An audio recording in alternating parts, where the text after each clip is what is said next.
તો આજથી શરૂ થતા પવિત્ર શ્રાવણ માસની આપ સૌ શિવ ભક્તોને ખૂબ ખૂબ શુભકામનાઓ। સૌરાષ્ટ્ર સોમનાથમ એટલે કે સૌરાષ્ટ્રના સમુદ્ર કિનારે આવેલું સોમનાથ મહાદેવ 12 જ્યોતિર્લિંગમાંનું પ્રથમ જ્યોતિર્લિંગ છે। આ જ્યોતિર્લિંગની સ્થાપના કોણે અને કેવી રીતે કરી તે વિશે અલગ અલગ કથાઓ પ્રચલિત છે, પરંતુ આની ઓથેન્ટિક કથા જોતા કંઈક એવું છે કે આજથી ઘણા વર્ષો પહેલા ચંદ્રદેવે દક્ષ રાજાની 27 પુત્રીઓ સાથે લગ્ન કર્યા। લગ્ન સમયે ચંદ્રદેવે દક્ષ રાજાને વચન આપ્યું કે આપની 27 પુત્રીઓ પ્રત્યેનો મારો પ્રેમ સમાન રહેશે। આવું વચન મેળવી દક્ષ રાજાએ પોતાની 27 પુત્રીઓને ચંદ્ર સાથે વિદાય આપી। સમય વીતતો ગયો એમ ચંદ્રને રોહિણી પ્રત્યે વધુ આકર્ષણ થયું। આ જોઈ બાકીની 26 પત્નીઓએ પોતાના પિતા દક્ષ રાજાને ફરિયાદ કરી।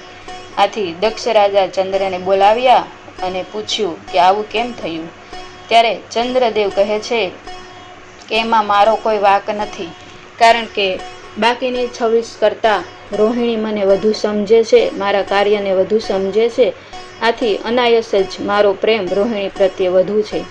પોતાની પુત્રીઓના પ્રેમને કારણે દક્ષ રાજાને ગુસ્સો આવ્યો અને દક્ષ રાજાએ ચંદ્રદેવને શ્રાપ આપ્યા કે જો તમને તમારું સૌંદર્ય અને બુદ્ધિમત્તાનું એટલું જ અભિમાન આવ્યું હોય તો તમને ક્ષય થશે। આથી દિવસે ને દિવસે ચંદ્રનું સૌંદર્ય ઘટવા લાગ્યું। આથી ચંદ્રદેવને પસ્તાવો થયો અને તેણે વિચાર્યું કે દક્ષ મારા પિતા સમાન છે, મારે તેમની ક્ષમા માંગવી જોઈએ। આવું વિચારી તેઓ દક્ષ પાસે ગયા, પરંતુ દક્ષે કહ્યું કે હું શ્રાપ આપી શકું, પરંતુ તેના નિવારણ માટે મારી પાસે કોઈ ઉપાય નથી। આથી ચંદ્ર બ્રહ્મદેવ પાસે ગયા। બ્રહ્મદેવે ચંદ્રદેવને શિવજીની આરાધના કરવા માટે કહ્યું। ચંદ્ર અને રોહિણીએ ઘણા વર્ષો સુધી પ્રભાસ નામના ક્ષેત્રમાં શિવજીની ઉપાસના કરી। ઘણા વર્ષોની ઉપાસના પછી શિવજી પ્રસન્ન થયા અને ચંદ્રને આશીર્વાદ આપ્યા કે તમારું સૌંદર્ય 15 દિવસ વધશે અને 15 દિવસ ઘટશે। આ પ્રમાણે આશીર્વાદ મેળવી ચંદ્રદેવ પ્રસન્ન થયા ને ફરીથી બ્રહ્મદેવ પાસે ગયા। બ્રહ્મદેવે ચંદ્રને શિવજીની પ્રાણ પ્રતિષ્ઠા કરવા માટે કહ્યું।